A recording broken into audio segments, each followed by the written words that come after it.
Hey guys, we're here. We're back with a new week, new episode, and today we have international sex symbol, Sina Grace. That's right. Hey, how are you? Good. Thank you so much for coming on and Feeling talking so sexy. comics. Yeah, I like that we only do this now if it's being recorded Of course. for legal reasons. For too. legal reasons. You got to make sure, you got to stand by what you said, and if you say anything that you didn't mean, now we can come after you legally. Yeah, I work best with a mic and a camera in front of me. Hi, That's- Omar. Hey.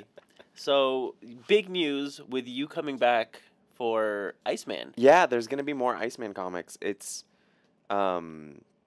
super exciting. It happened really fast, and it's weird.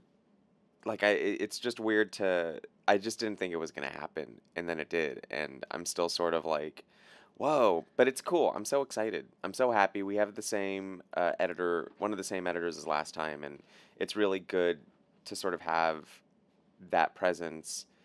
And we both kind of are looking at this like, okay, like, how can we improve? How can we do this better? What worked? What didn't work?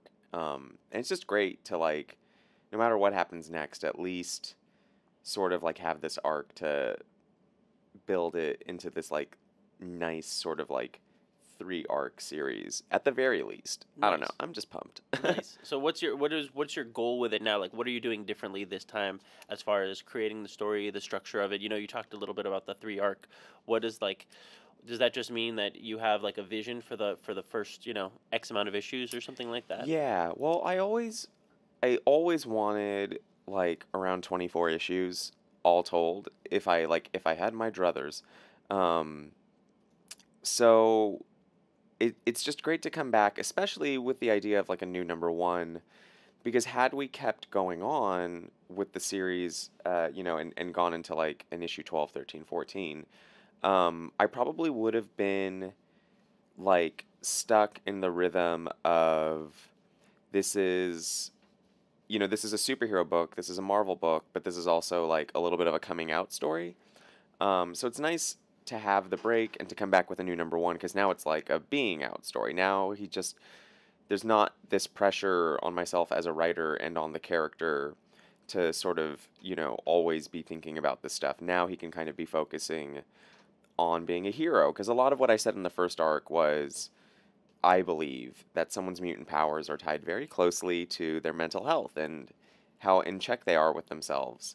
So now that he's kind of like, he's done his homework, he's feeling good, like, he's going to be an excellent superhero. And that's what's going to be great about this arc is, like, he will be up against some new foes, familiar faces, and it's just going to be great to have Iceman really take the spotlight as a superhero, and not just sort of as a guy kind of learning to love himself. Because, like, I don't know. I think we want some superhero stuff, some cool, kick-ass superhero stuff. But then you'll see, there's going to be lots of emotional, poignant moments too, because it's still me.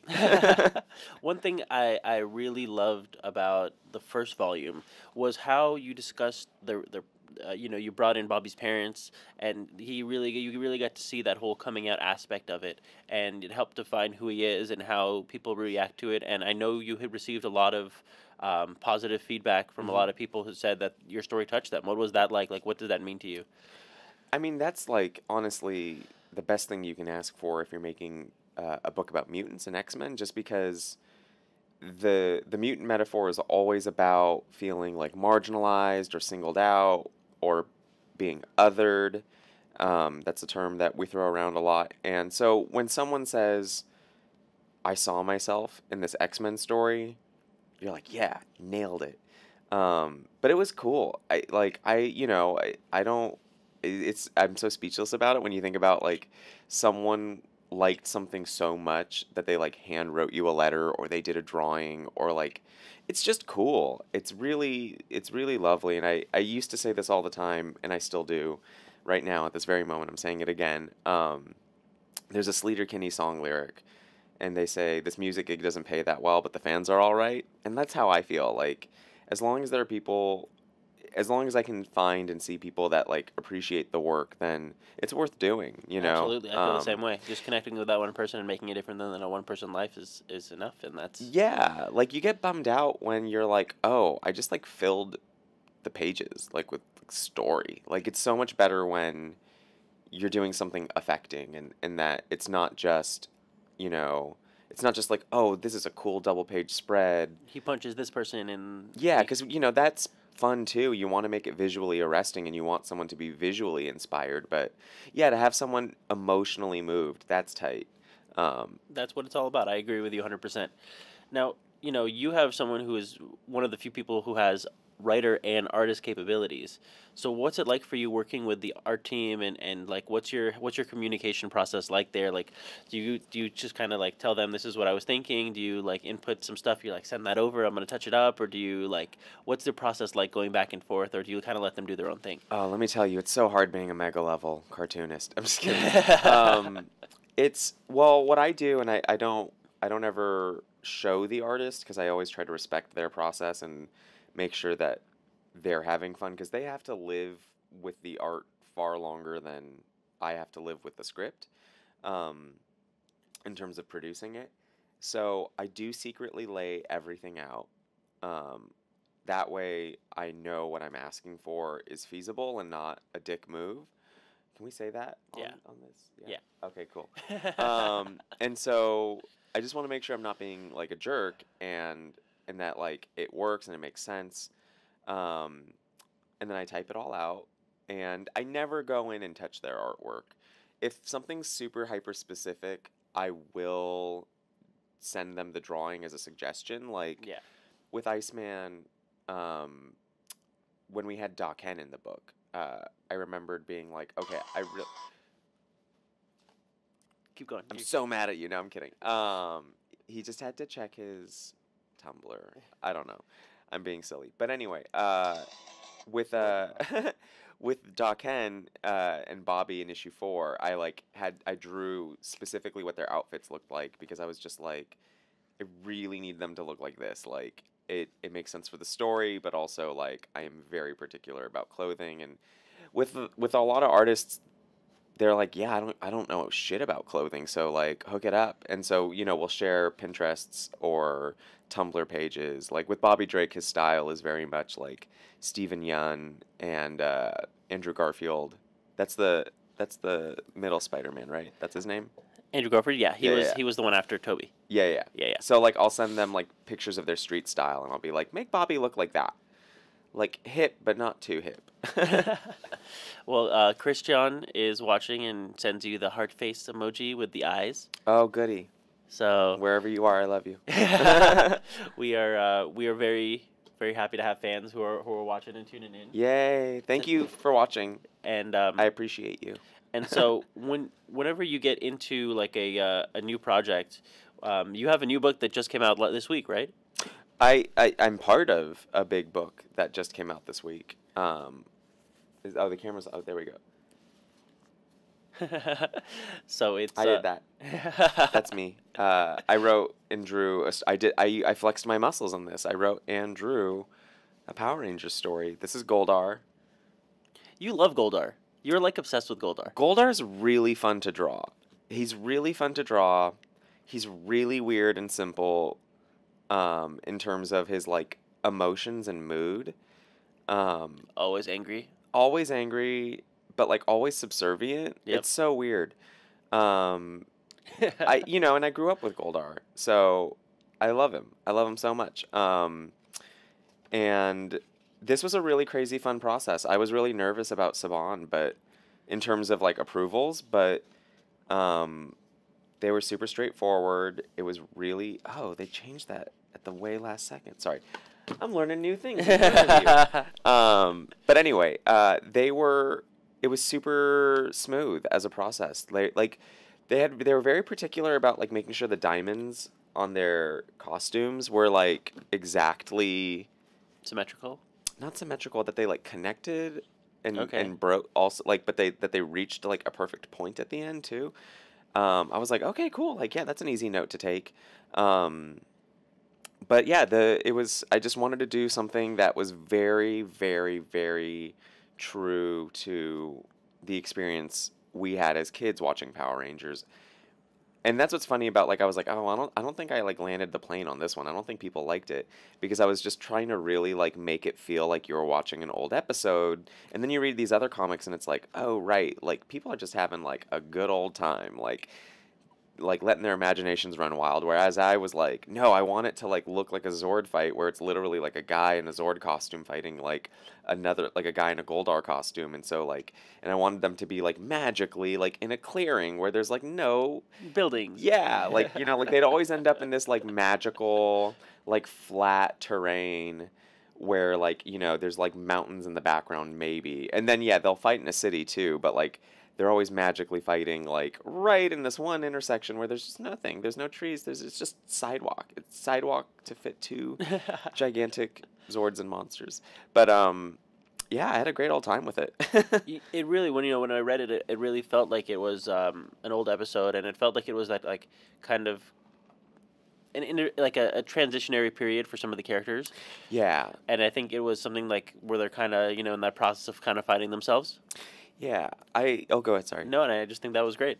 Yeah, it's funny because I was never super close with Aisha and Adam and Rocky Yeah. in that generation.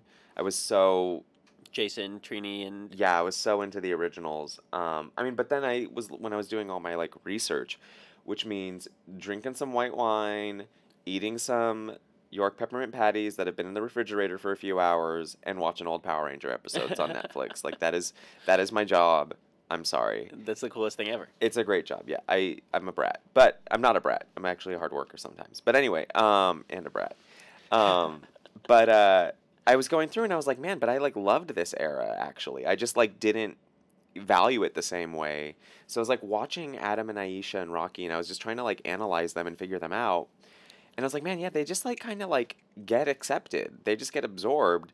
And I was like, but like in real life, like it wouldn't quite be like that. So that was sort of what I wanted to take that moment and take maybe, like in the real world, like in the real world, these kids would be like our status quo just changed overnight. And like I didn't want to make it, it's Power Rangers, so you've always got to be optimistic and happy tonally, I Yep. think. You don't want to go like what is it, Chronicle, or you don't want to get all Dark Knight with Yeah. it and have them have like PTSD because it's Power Rangers, it's for kids.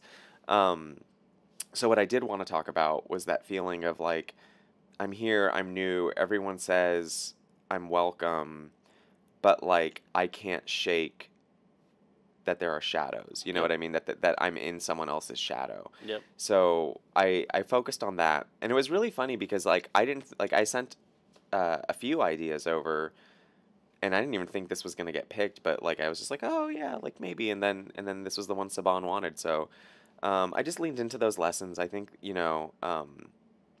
Power Rangers is a really good show and franchise in terms of communicating like Of course. teamwork, friendship, community. I'm like getting so emotional talking about Power Rangers, but like yeah, that's what it means to me, Of like course. It teaches you moral values, especially to kids, to understand teamwork, working together. You can't do everything alone, and to get over your fears and yeah, you know. and like and it's just such a like it's just great. I mean, obviously it's interesting that the ratio is like 4 boys to 2 girls, and that like the color of the costumes versus the races in the first season was a little like, okay, that's not the best that your Black Ranger's a black dude, but whatever.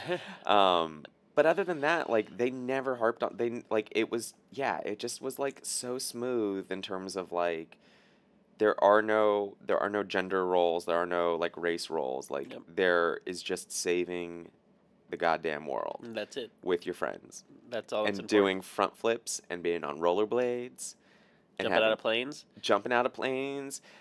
One of you gets to be on a sky snowboard or whatever the hell Tommy was on. Yeah, that was awesome. I know. I was like, of course, Tommy's just the most badass one. I like that he's the only one, and everyone else is like, "Woo, yeah, Yeah. Tommy over there." Tommy's like Nolly in the sky. I love it. So let's talk about process. Like, what's it Mhm. like whenever you were getting this issue done? What was it like to get like Did you go and say, okay, like you sent an email to the editor saying, okay, here's my story. It's about these characters and Yeah, I walked in and I was like, "This is what we're gonna do," and they were like, "Yeah, no." BTW people, any professional colleagues and aspiring professionals watching or listening or doing whatever to this or reading a transcription, let me tell you something. It doesn't happen overnight. It's not easy. It's not as easy as like doing good work and having the connections. There's like all kinds of stuff that comes goes into play, That's true. and you don't even know. I don't know, but like basically, what I did a cover for the first issue, and I told that editorial team, I was like, "Yo, I love Power Rangers. I do not mind working with like bureaucracy or like approvals and stuff like licensors." I was like, "Hit me up. I want to do anything." And then I got sick, and I did tell them, I was like, I can't draw anything full time." But I was like, "But anything, please. Like, I love Power Rangers." Anyway, what is it? 3 years? 3 years, and finally, like, They're like, Daphne, the editor, was like, "This is how we want to use you for this special. Like, we think like it's the right mood and tone, and like we just want to see you go apeshit on the page." Um, so she was like, "What would you do?" And I was like, "Okay, here."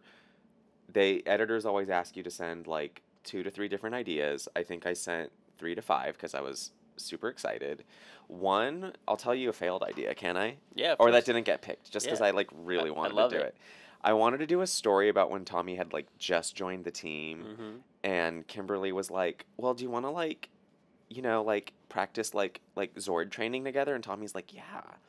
And it's like all like cool and flirty, and like they're on the pterodactyl Zord like talking to each other. And then there's then Goldar attacks because I love Goldar.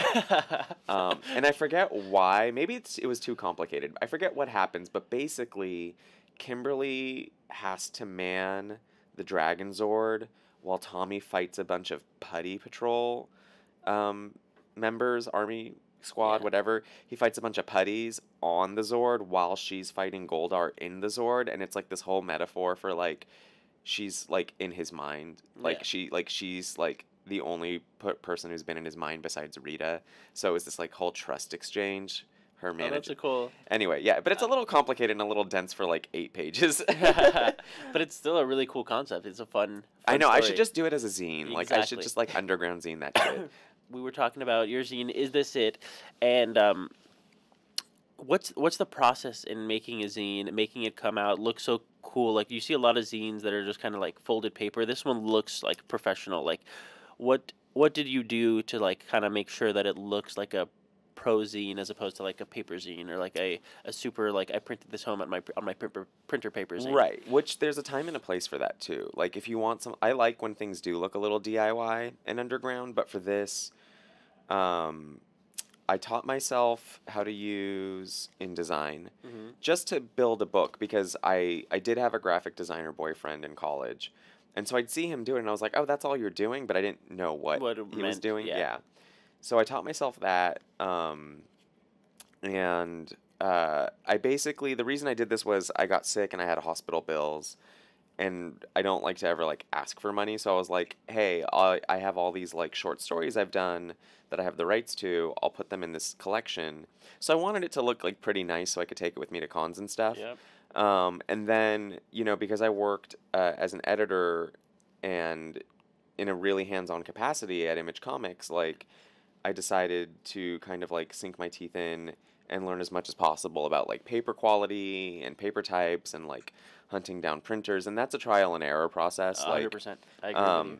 but this was, yeah, I found these people, I think they're called short run printers or short run booklets in Arizona, and they're just super amazing. The prices are awesome. They have a price calculator on their homepage, like, and you can get it like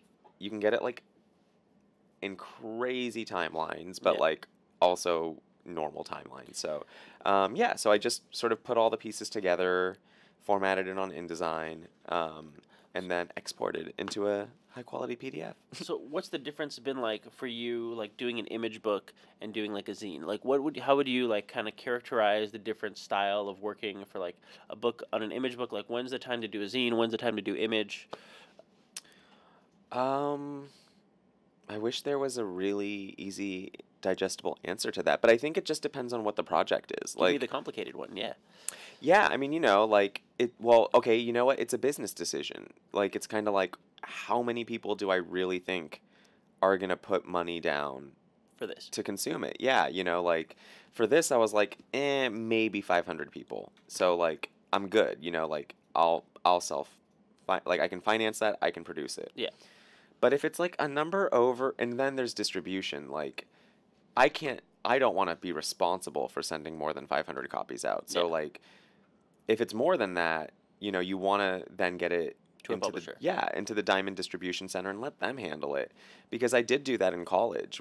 I did, you know, self-publish, and I still had to deal with Diamond, but like, ugh, God, but like, it's just the worst trying to like Manage get. that, and you're dealing with pennies here and there to try to get something to make a Yeah. profit. Well, yeah, and to go to comic stores and like ask them to like take some of your copies, and then they're like, "Okay, we'll do it on consignment." And I'm like, "I'm supposed to hound you for like $4.50 in 3 months?" Like, Yeah. it's just not, you know what I mean? It's just such a hassle. It really is. So it does come down, it does come down to like financial businessy type things. Like that's why my pins, my enamel pins, I On I, your Big I Cartel site, right? yeah, I do it myself. BigCartel.SinaGrace.com. One of the it's yeah, it's, SinaGrace.BigCartel.com. there we go. Okay. Yeah, I just tongue popped. Wasn't very good though. But yeah, so like pins, I only make 100 or so of them, so that I can ship those. That's no problem. But like anything bigger than that, then I'd have to be like, hey, yesterday's, like, do you want to like carry my pins? Because I don't want to do this. Um, yeah, so it just sort of depends on like if I think the project can, you know, sustain like more than like, you know, 2,500 copies in sales. Yep. Also, what a lovely problem to have, Yeah, me. I know, Like, right? that's cool. That's nice to hear. Like, I remember what, you know, again, like talking about 10 years ago, like, ugh, I couldn't, yeah, like I couldn't get a store to like hold, like consign 3 copies from me. Yeah, Like, I've been in that boat too. I did the same thing. I would go there and beg stores, and they'd be like, "We'll take it on consignment." I'm like, "Okay, I know I'm not gonna ask you for the $4 down the line, but yeah, and then it's it's brutal if they say no. yeah." You're You're like, like, "What?" Like, yeah, you're you don't even want to like give me a shelf. shut. I Yeah. know. They're like, "We won't sell it," and then we're like, "What if?" I mean, it's in the store owner's hands to try and make that happen, you know. And I think that's something that's really crazy to think about. Yeah, yeah. And do you want me to finish talking about what pitching and doing this Yeah. process? So for anyone still listening, hi. Um, I'll go back to talking about making Power Rangers stuff. So yeah, I send them ideas. They send them to Saban. The licensor has like however many days to review. Then Saban's like, we like this one. Then they say, all right, can you? I think with this, they just told me to go straight into scripting. At Marvel, it would be like, then do an outline because they just really need to see where the pieces go. Um, so I sent this 8-page story over to them. They had some dialogue changes, just very, very minor ones. They were like, Goldar wouldn't say this, Goldar would say that. And I was like, okay. And then I went into pencils, and then I inked it, and then someone else colored it. And I'm trying to remember. I had to do this all digitally because it was really, I really wanted to like nail the masks. And here's a life hack. This is a funny thing. I took my old toys Oh, that's cool. and took pictures of them and then imported the pictures. Like I staged just the masks, all the bodies I drew. Because my toys, you know, it was the flip one. Yeah, yeah. Their bodies are not meant to be traced digitally, but I did stage their heads and stuff, and I put them in Procreate on my iPad, and I just digitally traced over. And like the approvals process was so quick as a result. Yeah, they were Because- just like, "That's good."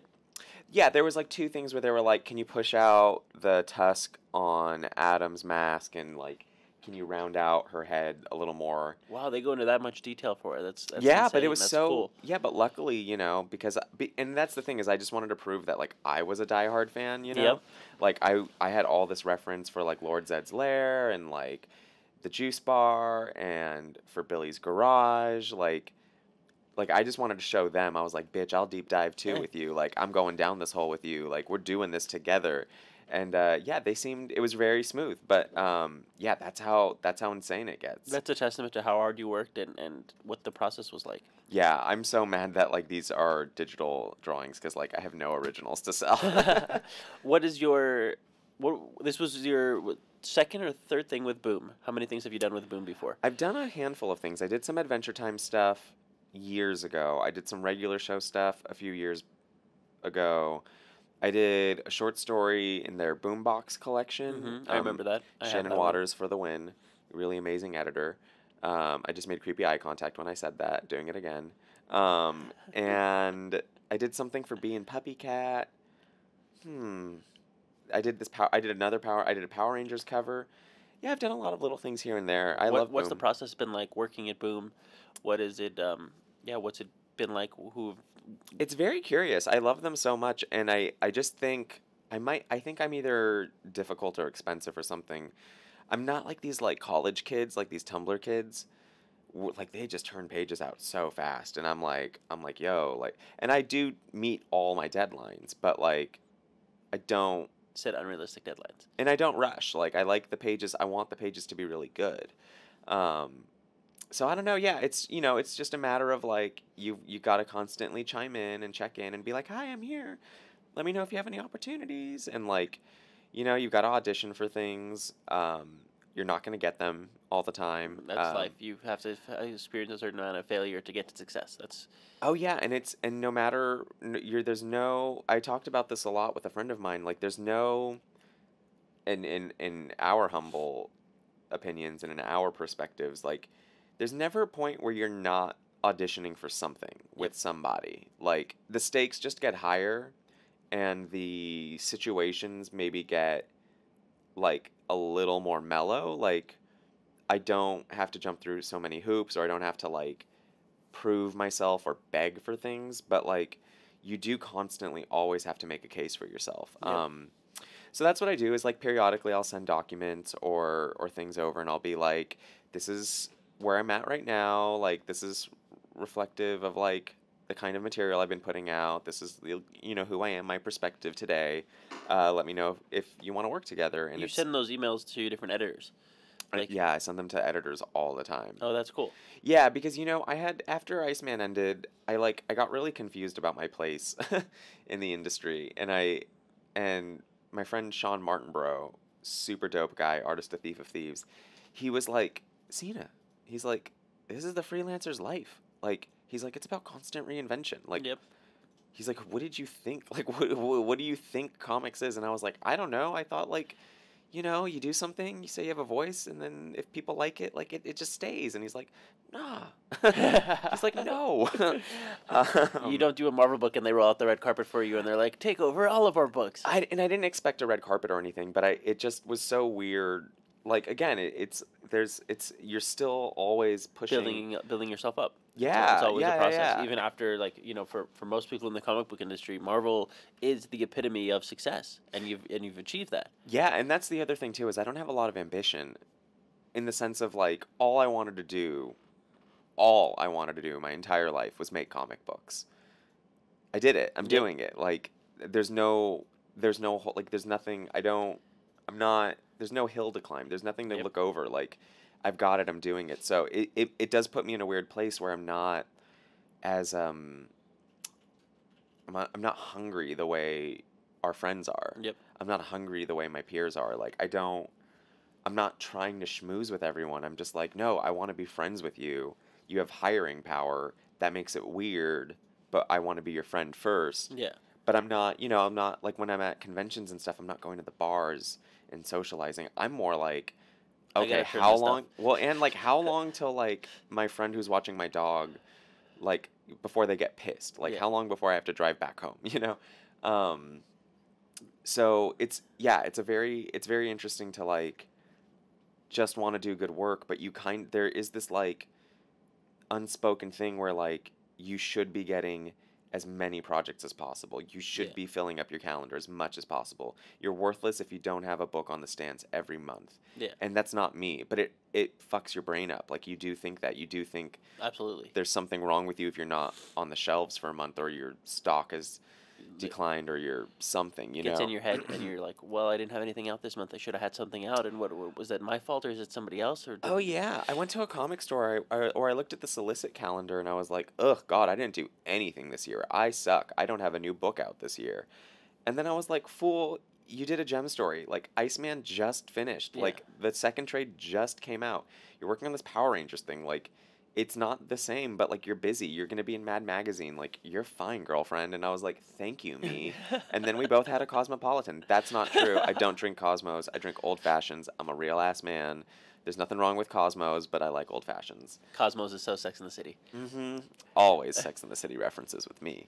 But so I wanted to ask you, as a fan of comic books growing up, what has working in Marvel Comics meant to you? Like, what is that like from a kid growing up and like being a fan of like Marvel? I mean, that's how I got into Batman. I remember Marvel, like growing up and like learning to love those characters, and then ending up working for those companies. What has that meant to you, and what does that like?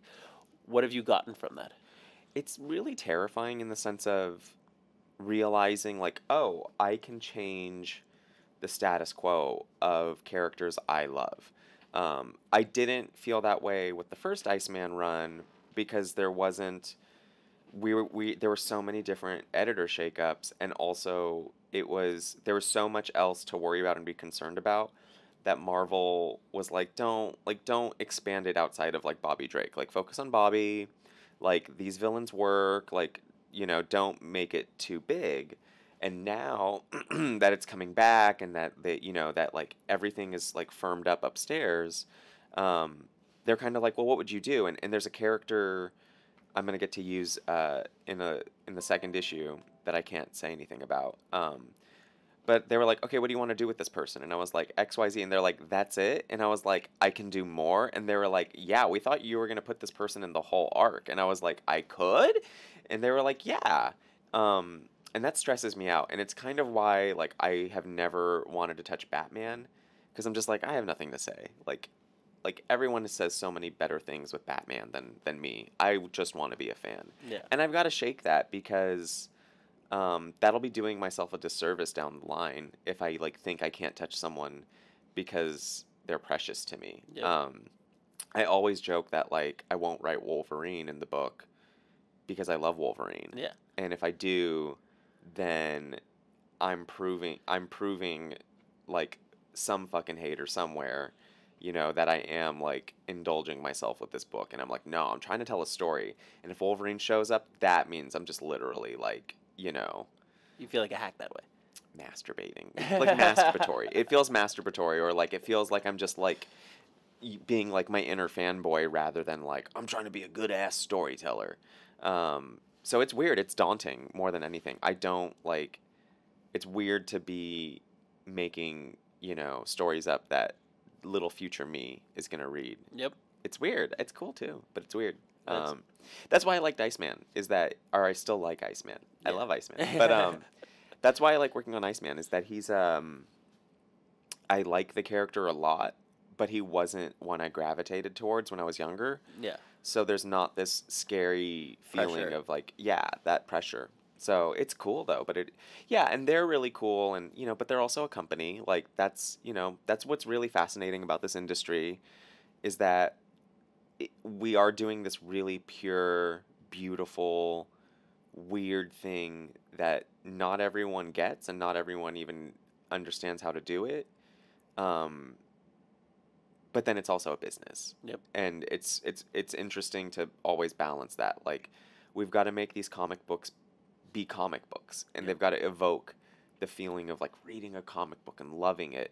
But then we've also got to think about like numbers, money, like You have to do these both. decisions, marketing. You have to do both. I mean, it's not just one or the other. It's like you have to think about how is this going to play, who's going to read this, what are they expecting, Word. what do they want to get, and why are they going to keep coming back? It's about Yeah.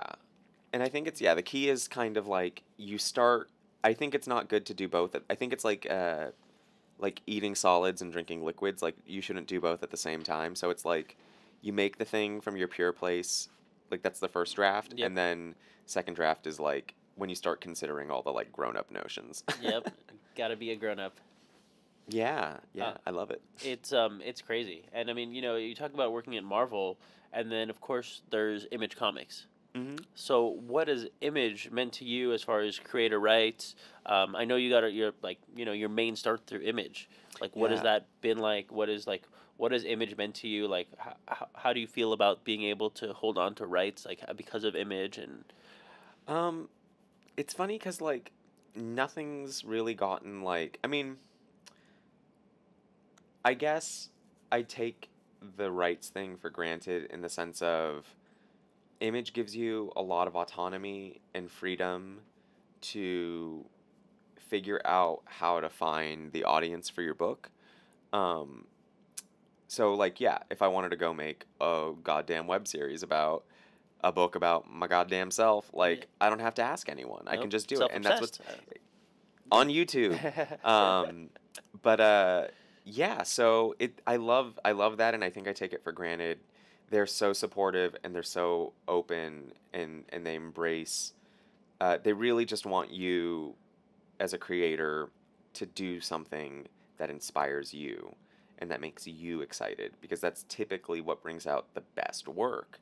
Um, and there are some drawbacks to that model if you're not, if you're not already kind of wealthy or like able to sustain a fan base. It's a hustle because you do have to market and promote the book yourself Yep. on top of making it, like they don't it's rare that they'll be like, okay, here's your colorist, here's your letterer, here's your deadline. They're more like, here's when we need the files, here's when the book will come out, like, here's the necessary marketing information, like, Good luck. yeah, be bold, love you.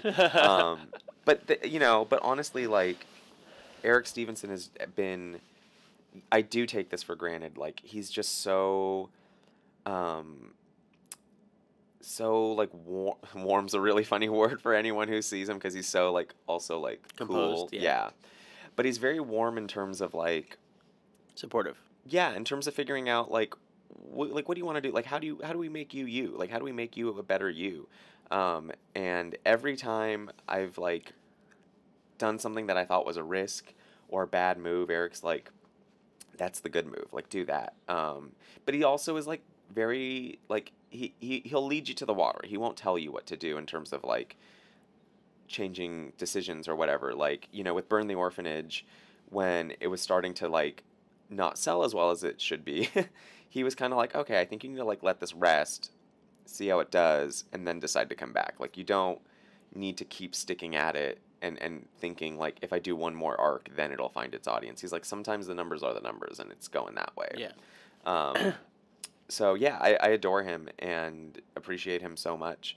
And it's yeah, they're a really great company. They're in Portland now. How are Yeah. the offices? They were really cool. It was like, we had the whole team go up there, and we got a chance to talk to Jim Valentino, and it was something that was just super cool to kind of see how it wasn't what I expected, but Right.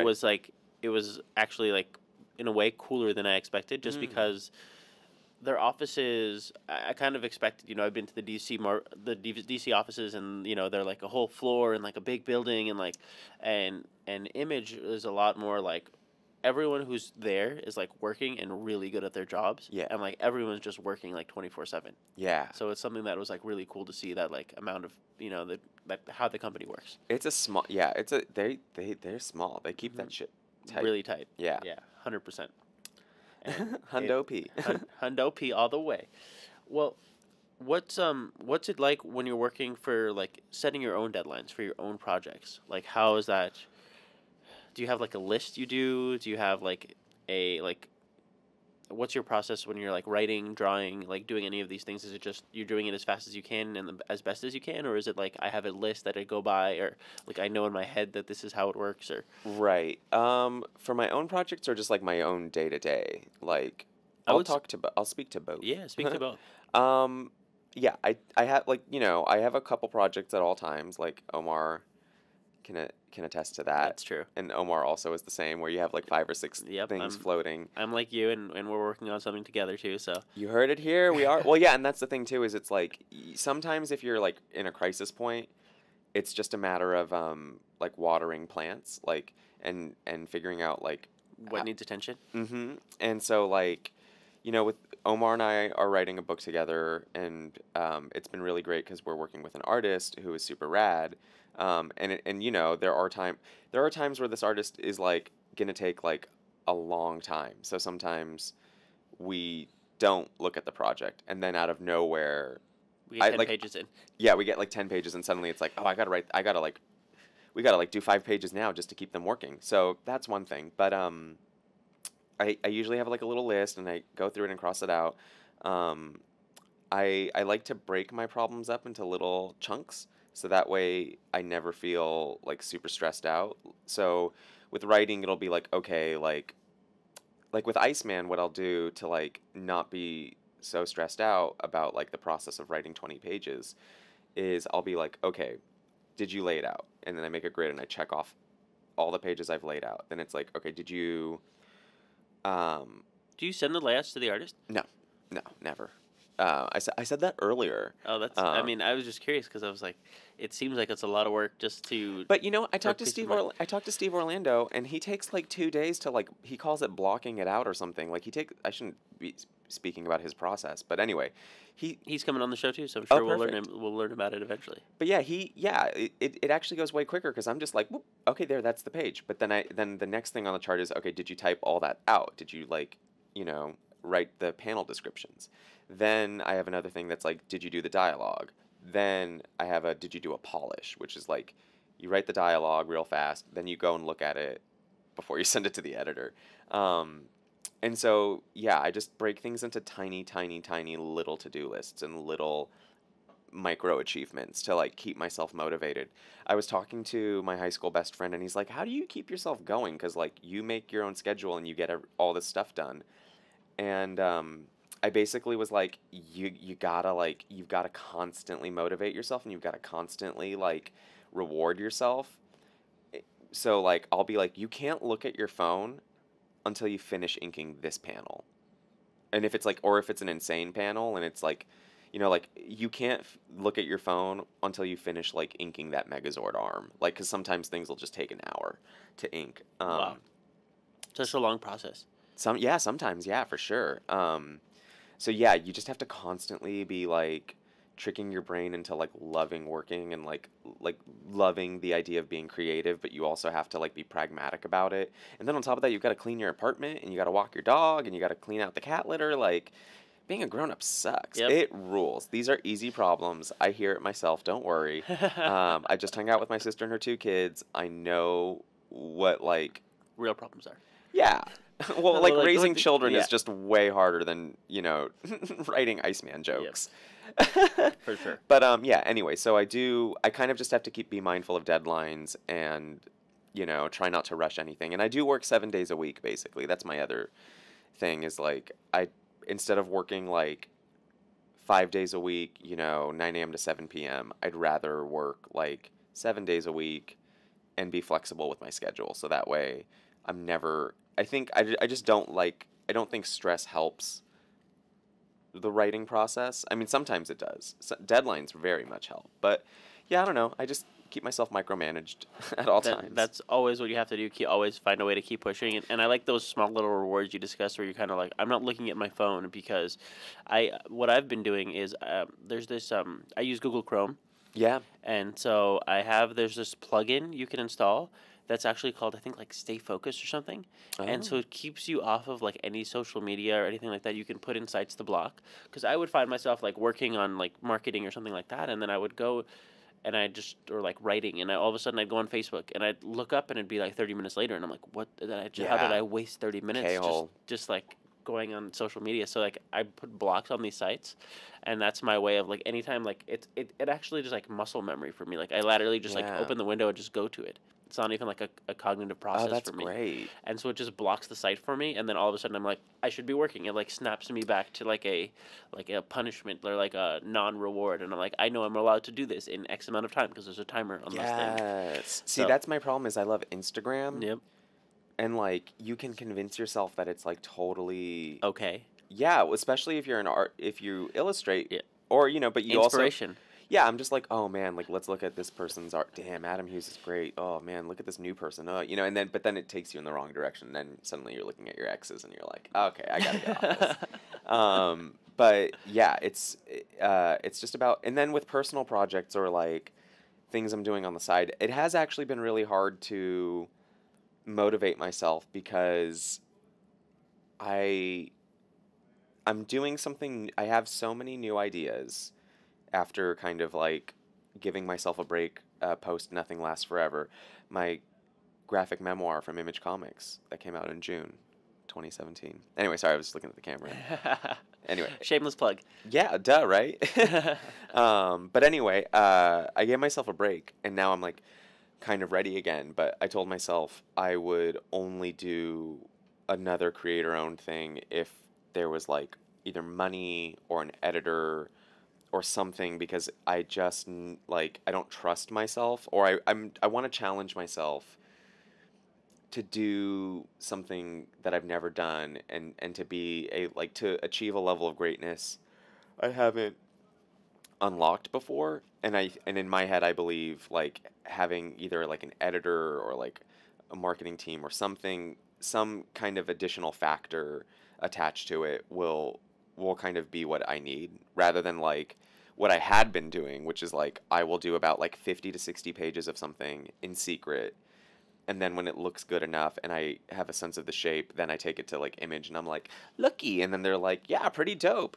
Like, when do you think you can put it on the calendar? And then like I'll totally say something way ambitious and like not true, and then be up for like 3 weeks straight meeting the deadline. That's what it is. Meeting the goddamn deadline. But oh my god, yeah, when I did Nothing Lasts Forever, did I tell you that I like my arm stopped working and I was What? having fake heart attacks because I had been up for so many days straight, and it was like after I had the surgery, internet, and it fucked up my whole health system. So like Oh my god. I was doing shit I thought I could do before I got super sick and had this surgery. I'm like, also there's like a crew here that I'm like getting real emotional with. Anyway, but I was um I was up like for 2 or 3 days straight finishing the book. I was like coloring and like adding some like last minute things here and there and putting on an InDesign. And something that I've been getting after this operation in my esophagus, I get pericarditis attacks, which feel like a heart attack. Like Wow.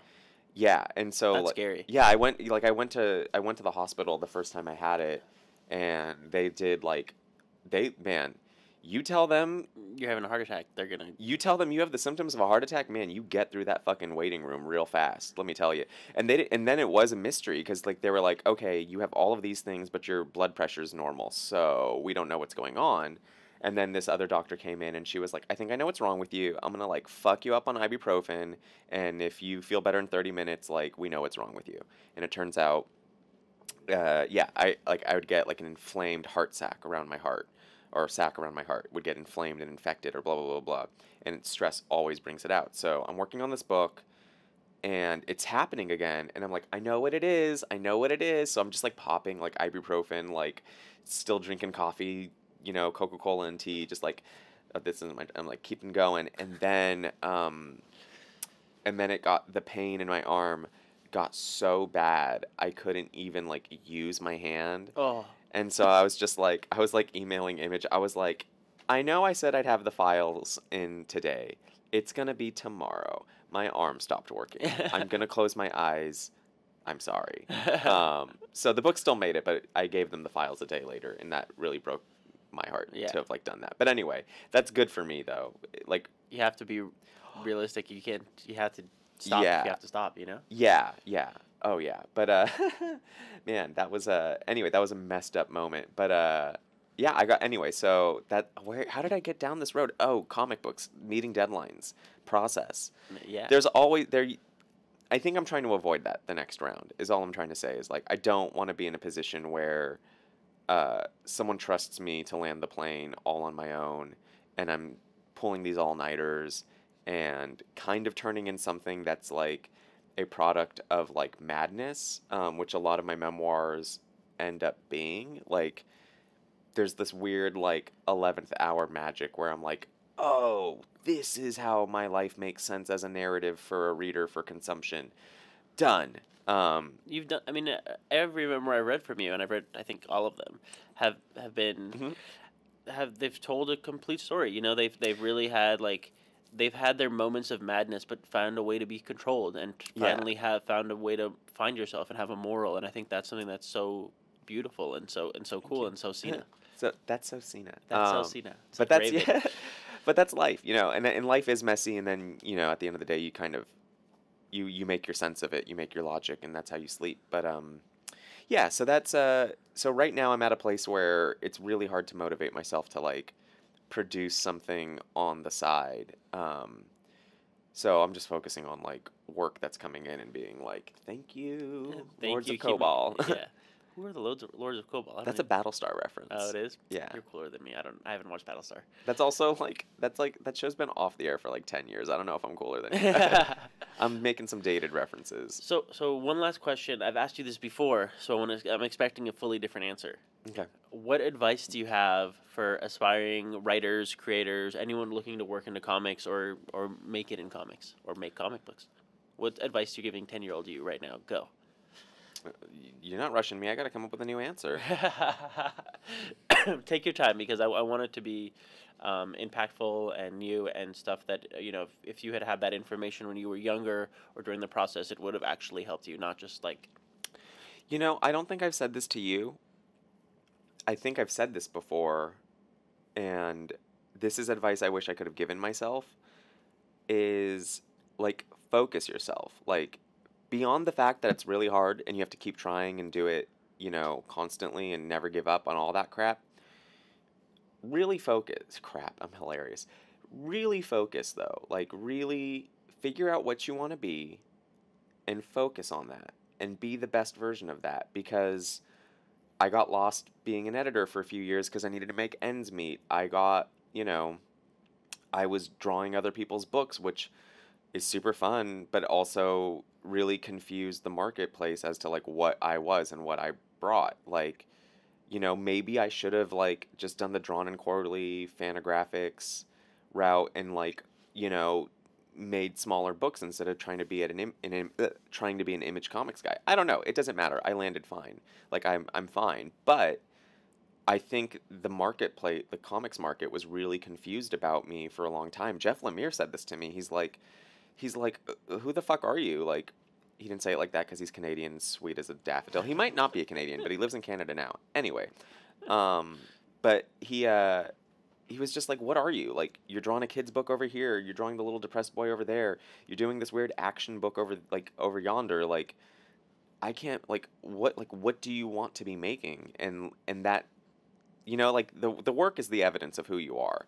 Um, so I wish I could have been a little more focused in those earlier years, and just really kind of dedicated myself to like a certain type of output. I mean, I'm happy now, but yeah, I think that's something I wish I could have told myself when I was younger, is like, even in school, like, find who stop. you are. Yeah, like, don't be in yearbook and journalism. Pick one. It doesn't matter. You know what I mean? Like, stop spreading yourself thin and focus. Like, be A plus at one thing rather than like B minus in everything.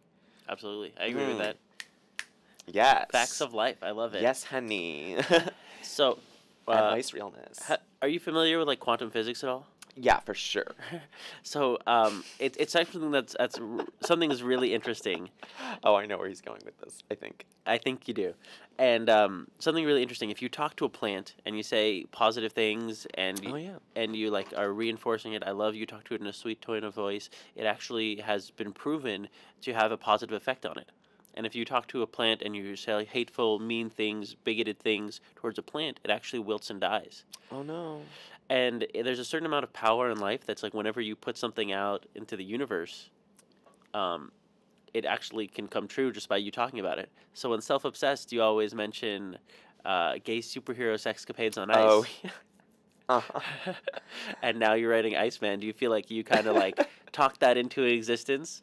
I had no idea though. Yeah, I guess I did. Like, sorry, so the joke is in the second season of my web series, Self-Obsessed, and in the first season too. You're Yeah. right, man. Yeah, there's this whole like subplot about how like people only want to read like superhero sexcapades on ice or something like that. And yeah, now I'm writing Iceman, and He's always on ice. So Yep. that's really fun. Yeah, that's really funny. I He love it. mentioned this earlier, but it still keeps sinking in. I'm like, yeah, that's weird. But yeah, thank you for thank you for now I'm like, oh great, now I gotta like make a third season and put that in there, and that's what happens to the character. There we go. Like anyway, sorry, y'all are just watching my brain work. I Um, love it. I'm excited for it, and thank you so much for coming on the yeah, show, thank you for having me. and I want to like thank you for coming on and talking comics and having always fun. same. Thank you for dealing with me. Thank you, internet, for watching me.